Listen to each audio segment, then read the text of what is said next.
শোন কুসুমতাহে কোন গনিয়ে প্রাতর অরুণ সন্ধ্যা। ও মা, কথা বলবেন না, কথা বলবেন না, আমি অনুরোধ করে বলছি, কথা বলবেন না। হরিবাস প্রাঙ্গণে,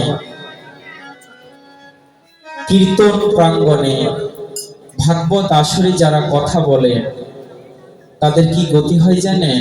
সামুদ্রিক রহস্য নামে একটা পুরাণ রয়েছে, গ্রন্থ রয়েছে, সেখানে দেখবেন যারা হরিবাসরে কথা বলে তাদের পরবর্তীতে ভেগ কুলে জন্ম হয়, ব্যাঙের কুলে।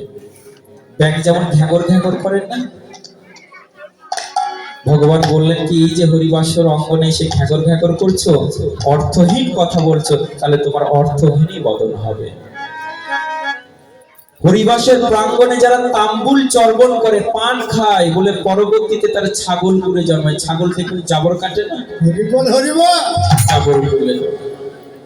হরিবাসের প্রাঙ্গণে যারা নিদ্রা যায়, ঘুমিয়ে থাকে, তাদের কি হয় জানেন? পরবর্তীতে শুকর কুলে জন্ম হয়। শুকর দেখবেন যেখানে সেখানে ঘুমিয়ে থাকে। এই জায়গাটা কি জানেন?